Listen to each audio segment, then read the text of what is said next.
Welcome back to another web development podcast episode where we help aspiring developers get jobs and junior developers grow. I have lost count of the number of people struggling with imposter syndrome trying to become a developer. I would argue, like everyone that comes into my chat, my live streams, my podcast episodes, you've all faced it. And if you're saying you haven't faced it, you're kind of full of crap.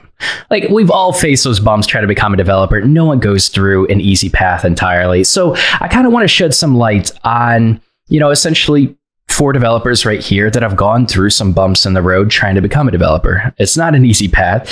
And I kind of want to, make this a bit more personal, dive into things a bit, and hopefully you can find this relatable by the end of the episode. Maybe we can leave you with some advice going forward. So I brought these fine gentlemen on my podcast. We reviewed Coding Temple in the previous episode, maybe 2 previous episodes, but I brought them back. Great vibe. So we're going to jump. I guess, let's go ahead and do our intros. We'll do like 30-second intro. Introduce yourself for those that have not seen the previous episode. We'll start with you, Russell. All right. I'm Russell Anderson. I'm 40 years old. I live in the southeastern United States. I've been a developer about 6 months now. Been a bumpy road, but a good one. All right. How about you, Eric? Hi, my name is Eric Jiang.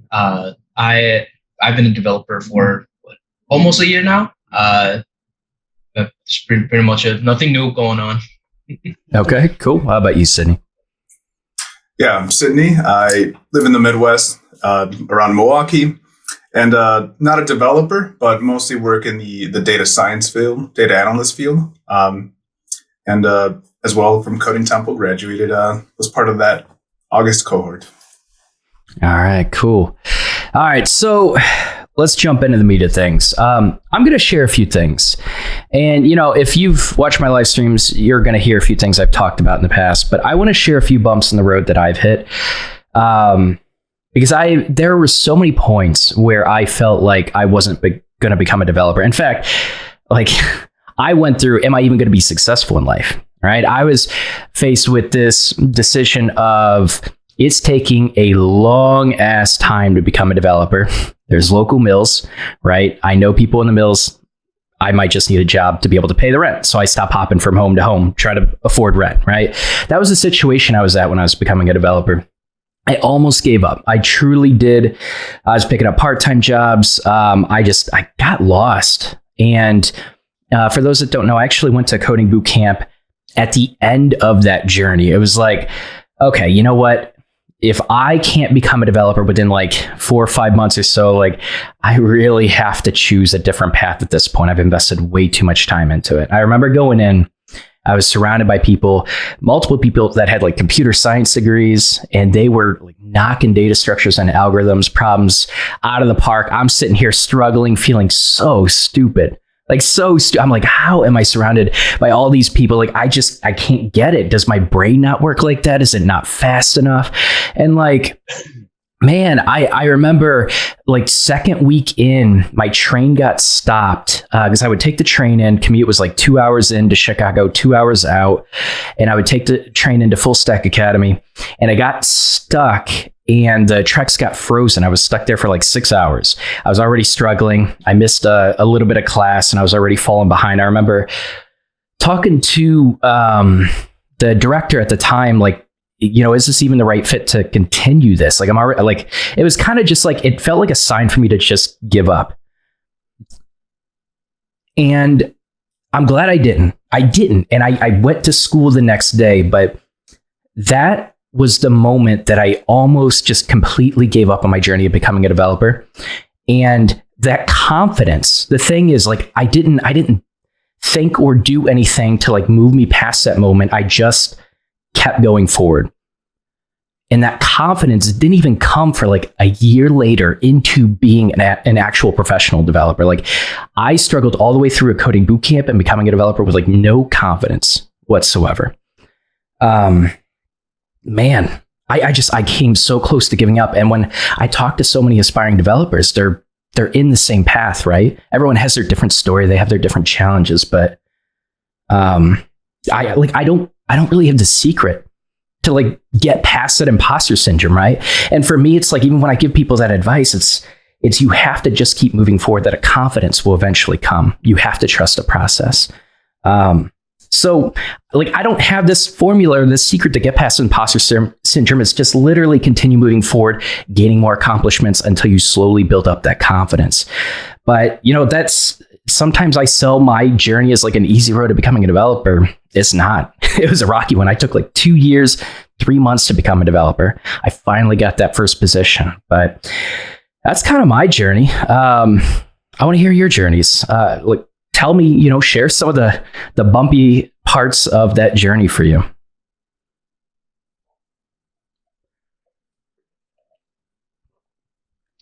Well, for me, I mean, as a career changer, I think, you know, one thing, it's easy to lose sight of what success actually looks like. It doesn't matter what you're doing for work in this country. Your personal viewpoint of success, it could be drastically different than somebody else's. So it doesn't matter how much money you're making. It doesn't matter really. It doesn't really your stanchion in life. You know, if you get satisfaction of it, if you go home and you're happy, you know, you make a good life. And, you know, that's one of the reasons why I chose software engineering, even though that wasn't my initial reason. And I came to that because of how difficult it is. You're not necessarily going to have easy days as some of us do in some of our professions. And what I mean by an easy day is a day you just show up and you really don't do anything. You're not challenged in any way, shape, or form. And the actual process of becoming a software engineer is the same way. And I've had that process too. Imposter syndrome, unsure yourself. There's a lot of emotions and thoughts that go along with it. Pushing through is really the only way. But just like Don said, there's no right answer. I know for me, failing at the live interview has been new and it's been tough to deal with. I'm not accustomed to not looking good in front of people that I'm trying to get a job from. And it's hard to adjust to. And I'll share a little bit more a little bit later, but well, you know, we all go through tough times. What I have found in my personal journey, as far as this has been concerned, there's been a lot of dark days, but it hasn't necessarily been dark outside. It's just been dark inside. You still see the sunlight too. It's kind of weird. It's kind of strange. I like that. How about you guys? I guess I would add on the topic of imposter syndrome. My journey has been, also quite rough.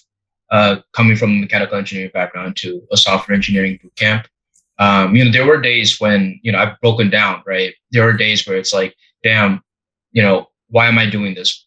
Why not just, switch to a different bootcamp or do something completely something else, right? Why not just go to work at McDonald's?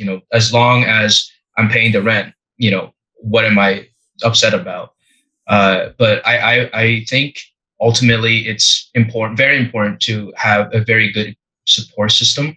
Like I had my friends who had my back during that time, right? I'm not gonna lie, I have cried during the duration of the boot camp, but it was my friends and also my colleagues throughout the cohort that supported me, that I'm able to continue my journey to this point.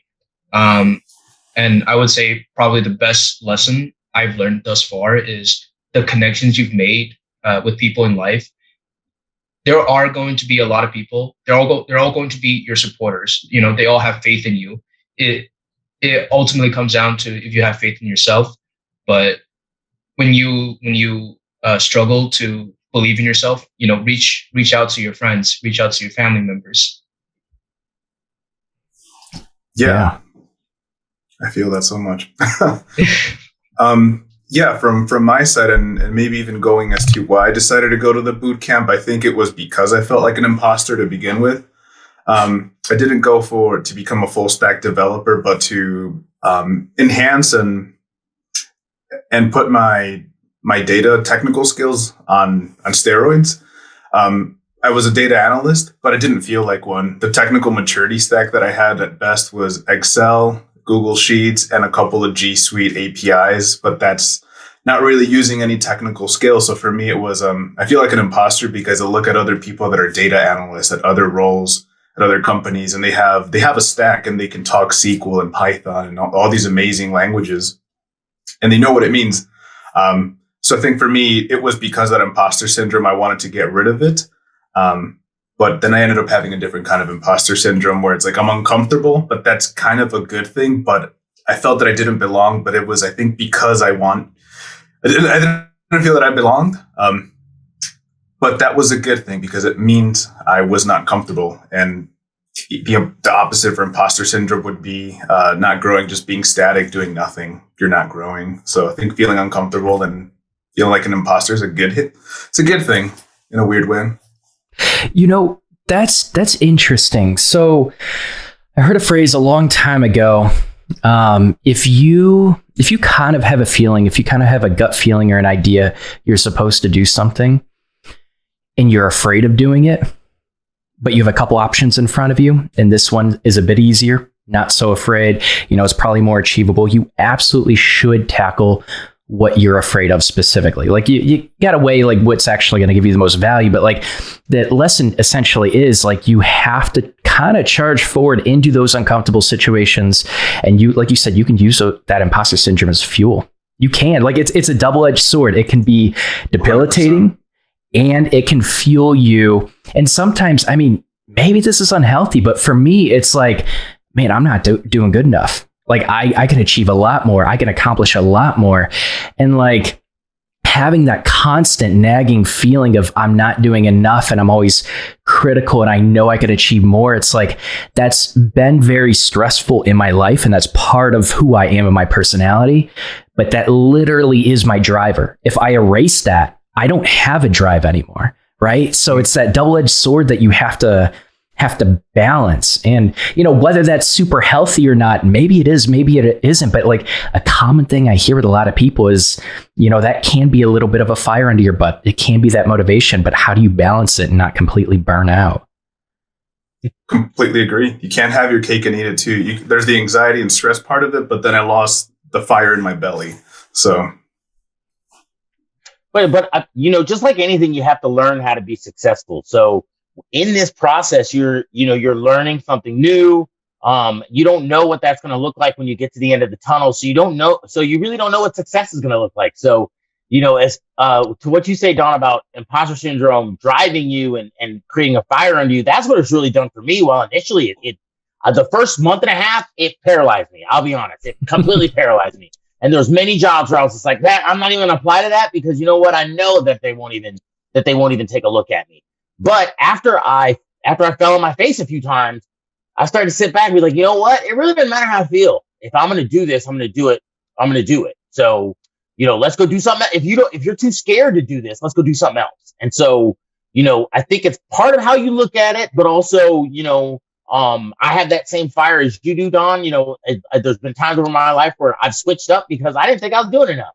And I wasn't happy with the amount that I was doing. Whether that was right or wrong in the moment, it was irrelevant to me in my head. I just wasn't doing enough. So, I think it's a beautiful thing. This is one of those beautiful things where if you work hard at it, it doesn't matter how well or how bad it went at the beginning. If you work hard at it and get to a point where you see the results and you can see success in what you've done, boy, that's sweet. And I know for all of us, as you get older, those chances come, or those opportunities become more fewer and far between. And so, and you got to jump on it when you got a chance. I like that. That's some wisdom right there. You mentioned this idea. So I guess I'm kind of curious what you guys think. I think it's crucial that you know the direction you want to head in life. Right. And I feel like having that long-term vision can be very, very helpful. And sometimes it's even defined, like you said, as what success looks like to you, as you mentioned, Russell.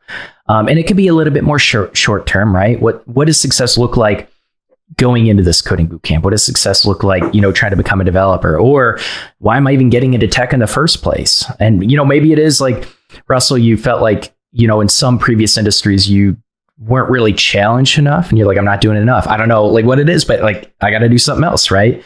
And you had that urge. But do all of you feel like you have like a solid vision of like where you even want to be in 5 years? I would say this actually came up in a few interviews I've had. My interviewer always asked, where do you see yourself in 5 years? And my immediate response would be the CEO of Google. I feel like, but honestly speaking, I think roadmap wise, 5 years down the line, it's not certain, right? There's things are going to come up, right? Everybody's life is different. And I think that's what's exciting about life, right? You're never certain about what you want to do.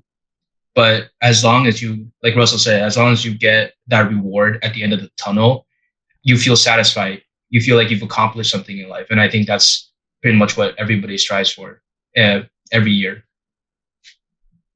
Yeah. I mean, you laughed after you said it, but a lot of very successful, rich founders had a vision where people also laughed at them. You know what I mean? And I think the difference is it's like, of course you have to build like habits, like goals and habits. And like even a lot of founders go through a lot of rituals in the morning to just even reinforce what they appreciate, and really internalize that vision. I mean, everyone's going to have different strategies, but so there's tons of substance to get to that point.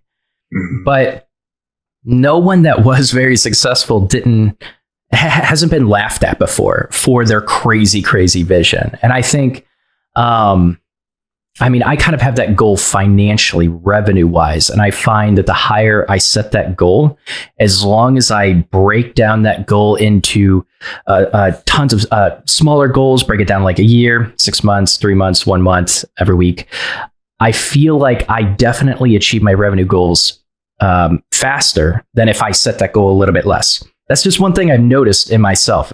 And I think it's just an interesting phenomenon. And I could see that as long as you take the action and actually map it out to get there, I do think people end up further. So I think that's, yeah. I mean, I have a 5-year plan. I think it's important at some point. I don't think it's important for everybody, but I do think it's important for at some point. It just, depending on what you're trying to do. I know with me personally, I had some things happening with family a few years ago that really, I didn't really have a plan other than trying to get a vacation every year. And then with family members getting ill and understanding that I was going to have to take a larger role in being responsible around the house that I wasn't accustomed to, I knew that I was going to have to make changes in order to do that. I didn't end up into software engineering because of that. Because of my plan, I ended up in software engineering. While initially it was financially motivated, it has become more of a physical and mental challenge in my eyes, and more of a try to be better every day for me. And hopefully the financial reward will come at the end. But I think everybody's different, but I think at the same time, especially with this, if you're changing careers into software engineering, you need to have a plan, and you need to have a vision about what you're going to do and how you're going to get there. Whether you want to call it a 2-year, 5-year, 10-year plan, you need to have something going, because it's going to be really hard to get yourself off the ground if you don't have a vision in which to get there, just because it's not that it's a closed door industry, but with the newbies, and especially somebody who's not familiar with software engineering, you're going to have a hard time busting down doors. So you have to have a plan in which to get in those rooms. Yeah. Yeah.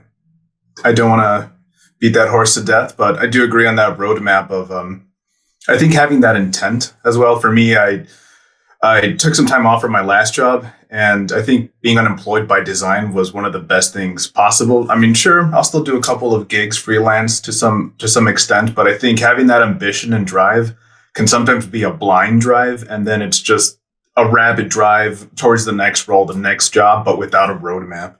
So I think for me, what my mentor mentioned is like, hey, you need to take some time off. You're very ambitious, but that may be part of your bottleneck.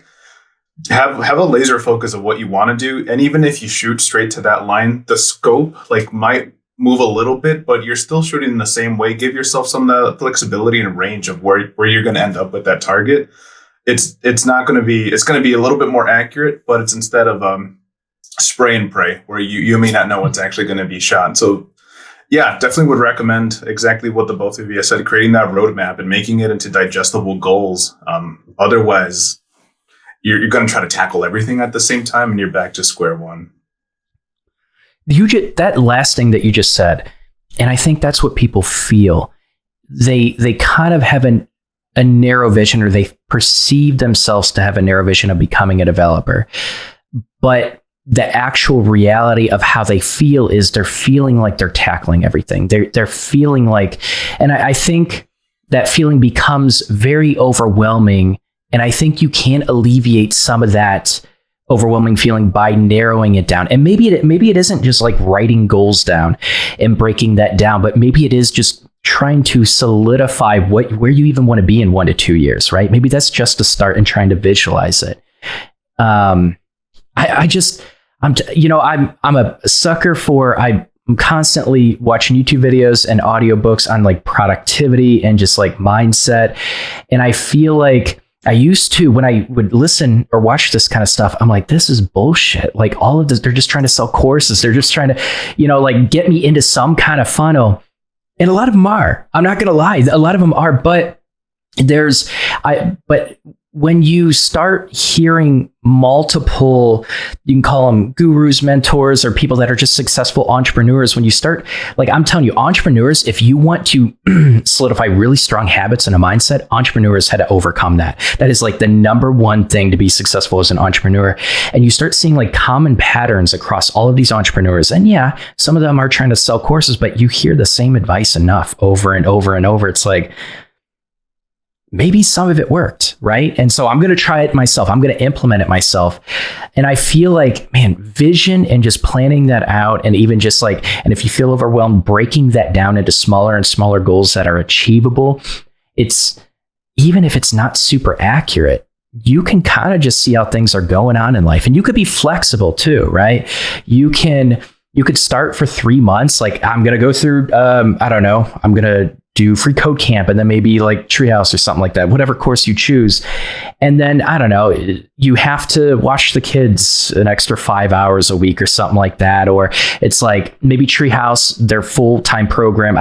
I think I chose the wrong program for this because I think they are flexible, but like your course, all of a sudden, like it was full-time. Now you got to break it back to part-time, and you can adjust your lifestyle and how you actually get to that goal. And I think you should be flexible. It should be incredibly rigid where you can't adjust things. But if you're not even starting with that vision, like you said, it's a lot of people are ambitious, Sydney, but there's a lot of blind ambition, and that very rarely leads you into what you think you want to achieve at an efficient rate. You're all over the place very often, just trying to figure out what to do. I gotta push forward. I just don't know exactly how to do it. I think this kind of thing is interesting. So I want to add one more thing. I feel like this idea mindset can also be applied to, people who are practicing for coding interviews, right? A lot of people, I myself, are included in it. Upon graduating, right, we're like, oh, we know data structure, right? We just need to practice a few problems and then tackle the interview. But a lot of people don't realize that the roadmap, you need to create that roadmap, right? You need to sit down and write, okay, what data structure do I need to practice for 1 week, 2 weeks, for the whole month? That way you're more prepped for when the interview happens, instead of just, blindly looking for a couple of interview questions, coding challenges, and then, blindly going into an interview like that. Yeah, I like that. And just to maybe, so I don't, one thing that always bugs me too about roadmaps and plans is that they're great until they're not, where they're not flexible enough because it's not according to the plan. So definitely want to readjust to like that laser focus you're removing from like maybe things that don't help, that can remove the blind ambition, but flexible enough where you could still readjust and reevaluate your own roadmap. Otherwise, again, it's kind of like almost blind roadmap. It's in the roadmap. I can't do anything else because that's what it says. So I think, Eric, you called it out already, I think beforehand. So yeah, just wanted to adjust that just so no one follows my bad advice. So.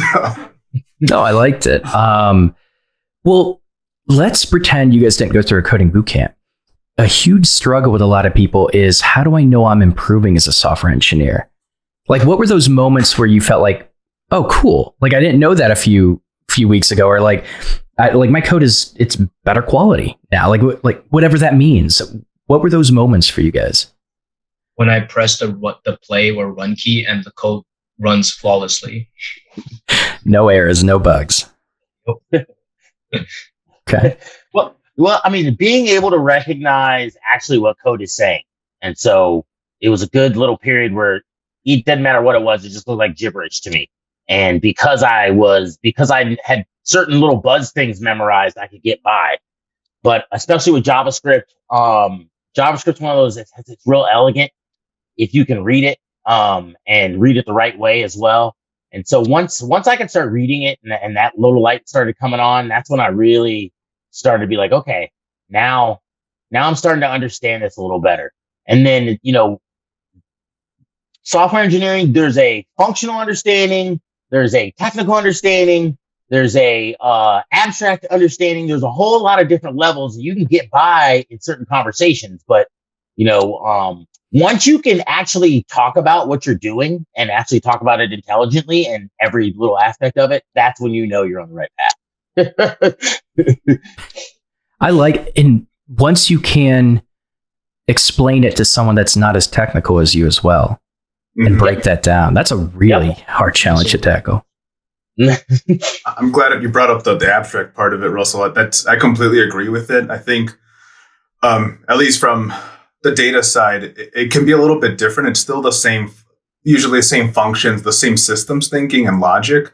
But I think when I was able to basically there's this abstract idea of what to do with data. But once I started creating workflows and pipelines and processes, and I was like, oh my God, I actually get it. I can now put it into a way of working versus it was just a tool or a formula or a language. Now I can use it as part of a process that is now a tool, not just a language. So breaking down that abstract into something that's digestible, and then you could explain it to someone else. It's part of a process now. It's easier. I get it. Yeah, I absolutely. Oh, sorry. I absolutely agree with Sydney too. I just wanted to add that for me, during the time, right, I know a lot of people say you need to have the mindset for coding, right? You need to develop that mindset. And at the time, I didn't quite understand what they're talking about. But through like practice, a lot of experimentations, you start to realize, oh, you can visualize what the code should look like. You can visualize what the code should do. And I feel like for any software engineer, that's a very big role to have. Sorry, well, but also talking. Well, you're fine. No, that's good. Fine. Talking about imposter syndrome and kind of reeling it back into what we're talking about now. I think that's what's hard to see when you start this process. Mm-hmm. You start this process, and even if you're not, it doesn't matter how you start. Like even when you're watching tutorials, that guy's smarter than you. He knows way more than you do, and he's telling you how to do something. And he's teaching you, and you feel good about it. And then you get in a room with people who really done it. And now all of a sudden the game's changed because you recognize what they're talking about, but you really can't participate in the conversation. And so, we have to be easy on ourselves because it's all about learning. Like 20 years ago when I was a cook and I was running around this 5-star resort, not knowing anything, I was just working hard to look like I knew what I was doing. I didn't have the capacity really to learn how to be a great cook at that point. I was just trying to follow along with everybody else. Sometimes we forget what it was like to be young and not know anything, and we put pressure on ourselves. And, one of the reasons, even though my new job, learning Java it's been tricky. It hasn't been as hard as 6 months ago, but it's been tricky. And, one thing is I'm starting to enjoy getting myself out of trouble. And, that wasn't really the case a few months ago when I was imposter syndrome. Every time I get an error, I'd start freaking out because it's like, well, if I can't fix this, it's never going to get fixed. And this app's dead now because I'm never going to get past it. So, there's a process. It's painful and beautiful at the same time. And, we got to embrace it because, it's kind of like being a kid again in some small ways, just because even though you still have to deal with your life as an adult, you get to enjoy these small victories that you just don't as an adult sometimes. So, imposter syndrome, it's painful and it's painful when it's happening, but there's fleeting moments where you can actually look at it and be like, man, I was kind of being silly right there and there. Any of you ever just kind of like not necessarily use it as an escape, but kind of just get lost in coding and like really get entrenched in it? Has anyone not experienced that? I've experienced it. I've experienced it. And then I try to be careful with it because, you can get tunnel vision sometimes, especially when Sure. especially when you're in a groove and you hit a problem and you know the problem isn't hard to overcome, but it's just taking you longer to get to where you need to go. So, and that's one of the reasons that's really lit my fire for coding, is just that aspect of it. Being able to solve problems, not necessarily in a direct way, not brute force.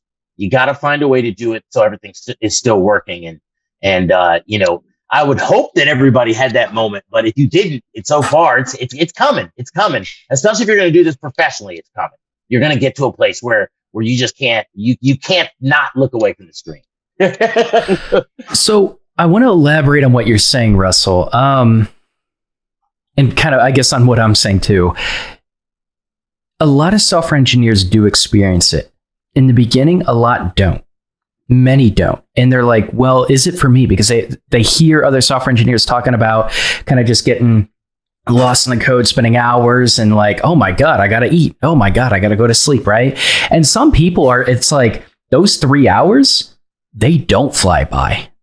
This sucks. I hate this. And I'm going to the next file, trying to debug this. I hate this, right? And I think you said something really important. I like it because when you look back on it, it is kind of silly, especially when you're being critical of yourself over nothing. But like, thinking back to like when we were children, when the pressure was a bit less and we didn't have all these responsibilities, it's like you can dive into coding with that mindset. And I think that's it's a very, very unique thing that not a lot of industries offer. And the types of challenges that you're tackling, you can kind of get really excited like you used to as a child, and like tackling a new challenge, and you weren't super critical, like, oh my God, I'm going to fail it. It's like, I just want to do something fun, right?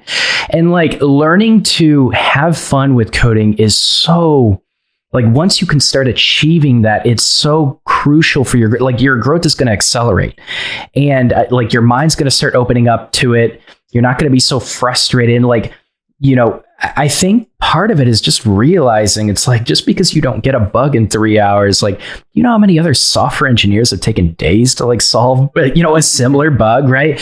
Like, you're going to encounter that stuff. You have to realize it's inevitable. It's not if, it's when, and it's over and over and over. And if you can go into it like, I'm just going to play around. It's going to be a playground for me today, and I'm going to figure out what's going on, right? And I think maybe sometimes it is like, maybe you got to warm yourself up to it. Like eat a healthy meal before, like exercise each day, get a good night's sleep. So, like, all that stuff can help. But if you can go into that 3-hour session with that playful mindset, the world of software engineering, it just changes. It becomes easier. Learning becomes easier, becomes more fun.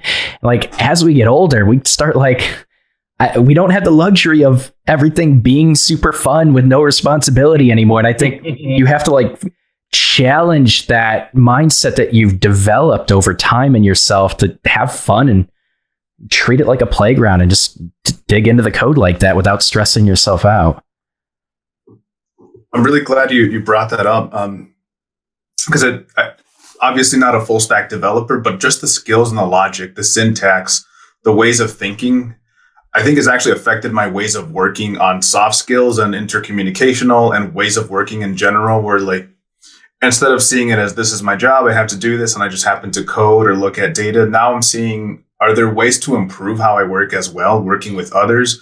Why are we doing it this way? Oh, this is actually kind of based off the logic of a loop, or how do I repeat this process to scale it better? I've seen it affected in more of my soft skills, I think, than anything, without even noticing it. I'm not sure if that's just, when you explain it, it makes sense to me, where I love that joy. And now I see it that I apply it to other ways of working, not just on the technical side. And then everything becomes more digestible, and you can actually make some better ways of working, better changing, aside from working individually as an individual contributor. That's just me, though. It changes your mindset. I think you find a lot of things relatable when you talk about implementation. It feels like as you're learning, you feel, and correct me if I'm wrong, but you feel like things started becoming more enjoyable and clicking for you when you could involve it in a process, involve it in something that's actually achieving something or making your job easier, making your life easier, just like a process. You're implementing it into a real world scenario. Is that kind of what you were getting at? I feel like you're my therapist because I think you described it better than I would have done it. So yeah, I think you explained it way better than I did. Yeah, that's how I would say it. Okay. So that is like, I feel like that's a huge key factor in everything clicking, and not just like your enjoyment with coding, but your understanding of it. I feel like so much depth comes from that implementation.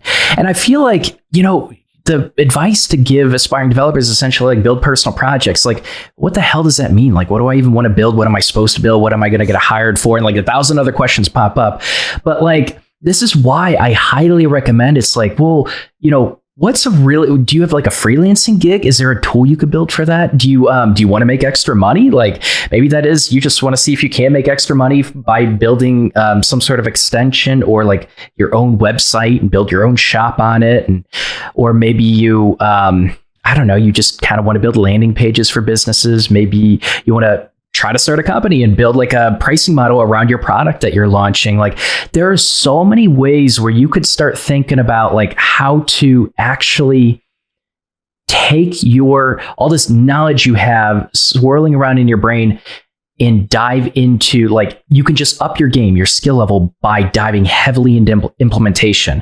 It's like every time I see people struggling, 99% of the time they haven't, like, they might have built like a cat project, like a portfolio of cats or something, but there was anything realistic that benefited them or anyone else. And I feel like when people are like, oh my God, I actually, like, this is way off topic, but like, man, I kind of just want to build this script for my Xbox. Like, I kind of just like want to do this random thing. I never thought I could ever build it like 3-4 years ago. Or I want to, my wife kind of just wants to, she has her own shop at the mall, and she could get more business if she could just create a website and create a blog around it. And I'm already starting to think about like all the things that I could build that's actually kind of useful. And I'm just saying there's so many different things that can influence you and spur up you wanting to build that personal project that matters to you. But it's when you finally dive into implementation that matters to you or anyone else, I just see everything start clicking for people.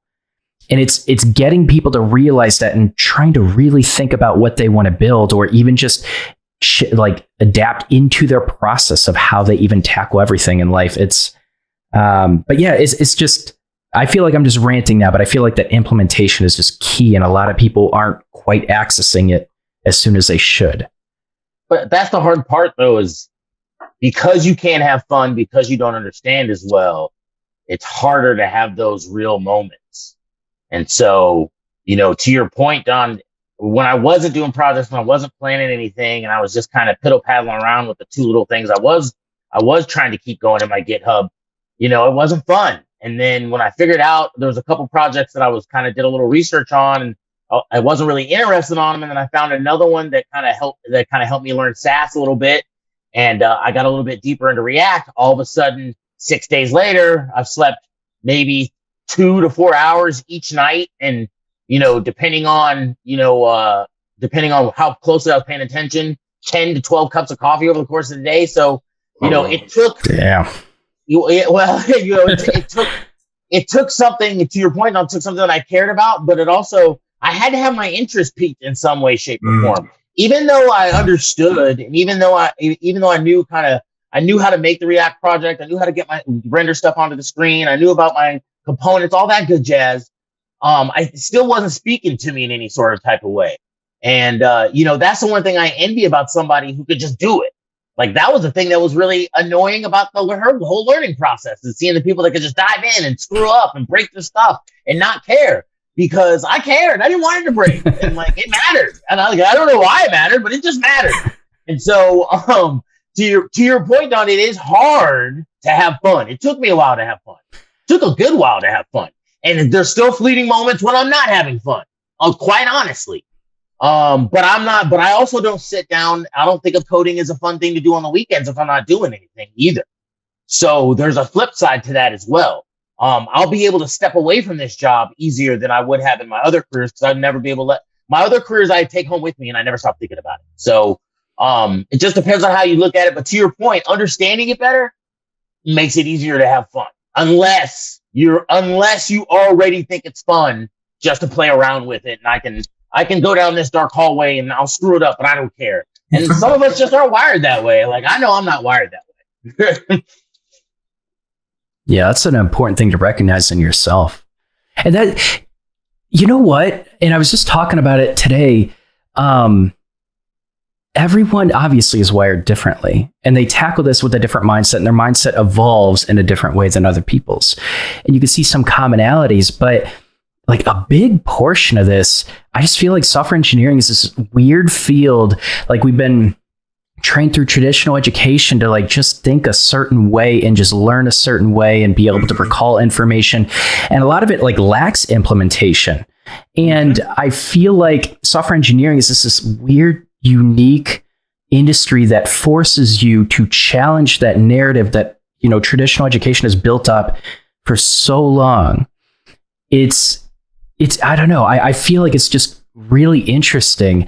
And you have to, I feel like you're almost just like, you have to break down habits. You have to break down the way you look at things, the way you learn, like really break them down so you can build them up in a way that's going to make you a much more successful software engineer. But you also have to be able to analyze those bad habits. Like, what am I doing that's kind of that blocker? And that's a really hard thing to do. And painful. Yeah, it can be very self-defeating and very painful. But I mean, but that's the fun part. And so, and you got to ask, and just like we've already I think all four of us has said it so far. You just got to ask yourself that question before you start. And so, but don't get me wrong, you can know what you're getting into and still not be able to do it. And so, I think depending on, like, I know as a young person, I would have been learning this as a young person. Man, I was already cocky, but boy, oh boy, I would have not walked around that guy. So I am glad that I am learning this later. But at the same time, being able to have the humility to understand that, you know, you're not just getting advice from people who've done this before. You're almost getting a roadmap. And you're not going to be able to process the whole roadmap, but one day you're able to see where that map's going to lead you. And so, and being able to have faith in that is tough. It's tough because, again, you're going to have to make changes, and you're going to have to be honest with yourself and face some facts about, you know, who you are and what you do well, because software engineering will expose your weaknesses first. And then if you lack strengths, or you have few of them, it will then expose that. I like that. It's very insightful. Okay. Here's what I want to do. I feel like this is kind of just a casual conversation that I enjoyed, you know, just picking apart like our journeys and what that means. But like, I feel like you guys are pretty insightful at analyzing, you know, some of the troubles that you went through and how you overcame them. And you'd be surprised at how many people have trouble doing that as well. And sometimes people just feel so overwhelmed and they have no energy to do it. They're just trying to get through. Like, think about like coding boot camps and the intensity. It's like, we're talking about like trying to analyze their habits and break them down. They're just trying to survive, go to sleep, wake up and go to the coding boot camp again. And, you know, I can really empathize with that. So it's a long process. And I feel like everyone's path is going to be different, but these are the kind of things I'm telling you. It's like when you look back on it and even back on your behaviors and like how you gave up too easily that one time, a lot of it does seem silly when you look back on it, and it feels very real and overwhelming when you're currently experiencing it. Maybe it's helpful just to hear. It's like we've all been there, but so I feel like we've given a lot of good advice. But I want to wrap up with this. If you had to think about like your old self, you're very different now, right? Your old self, but even before you started let's just, you know what, narrow it down. Let's think about like before the coding boot camp and after the coding boot camp. What advice in terms of like imposter syndrome and, thinking about how you're going to do it? Do you even have the ability to do it, the confidence to do it? What advice would you give your old self before you started this journey?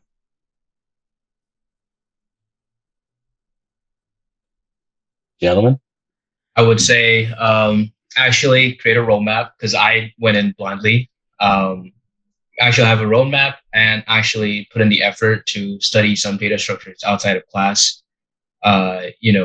Make like how everyone was talking about, having the mindset, creating a roadmap, figuring out what exactly you need to do. And I know for a lot of younger generations, we tend to not care because we don't have that responsibility on our shoulders. But for me, right, if I were to tell before the bootcamp self, I would be like, really sit down, plan out what I need, what I want to do, plan out what I need to study. That way, upon graduating the bootcamp, right, I wouldn't have had as much of a struggle as I would have had. Okay, that's good advice. Yeah. I think mine was two things I would definitely tell my younger self at any point of my younger self, which I think would organically lead to exactly what you mentioned. The first one would be just be kind and be patient with yourself, because you think you're Superman, but you're not. The second one would be find a mentor, because you're not Superman and you can't do it all your damn self. So be kind to yourself and patient, and find a mentor that can help you. Maybe find the same advice that you just gave, Eric. I would have never found that out without my mentor. I like that. That invulnerability that we think we have when we're younger. It gets corrected. Yeah.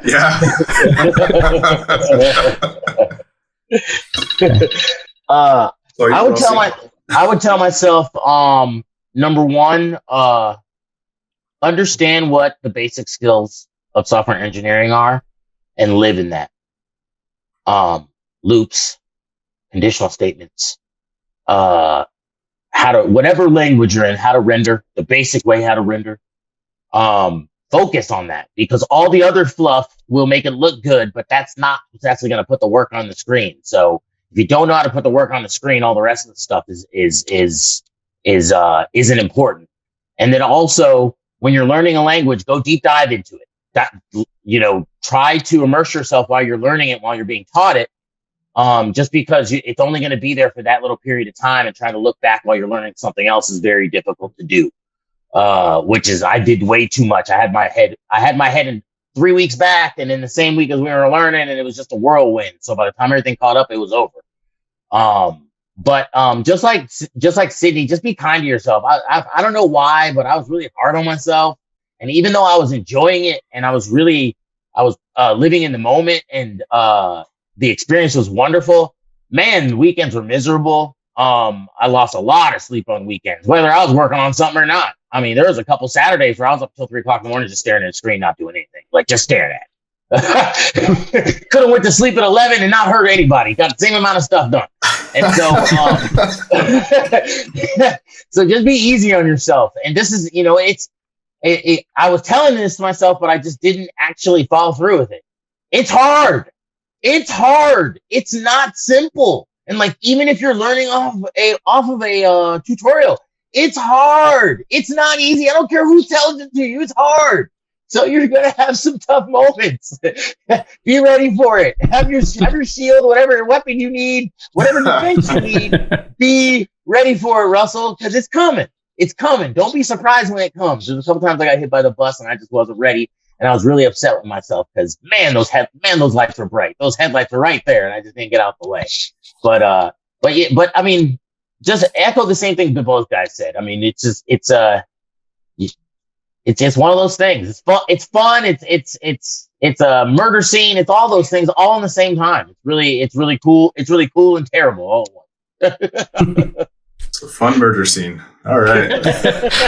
Essentially, have your sword and shield ready, is what you're saying, Russell, right? Okay, I like it. Damn, yeah, very unique perspectives and advice from all three of you. I loved it. I think it's gonna be. I think this is gonna be a good episode. So, anyways, in the comments, if you're on YouTube, I want to hear what you guys think. I'm telling you, like this, I don't even have to tell you, like this is like the number one thing that just makes this journey so difficult. And I think sharing stories and realizing it's going to be fucking miserable at parts, and like it's going to be long. It's not going to go the way you think it's going to go. And that's okay. And that doesn't necessarily mean that you aren't smart enough. That doesn't mean that you aren't capable of this, right? But I think taking some extra time out to try to have fun and explore it a little bit can really go a long way as well. I really like that vision of just like, acting kind of like a child again, and like putting that weight off your shoulders and diving into the code. And it's like trying to forget about those responsibilities and not being so critical of yourself and just exploring like you would like you're a child again.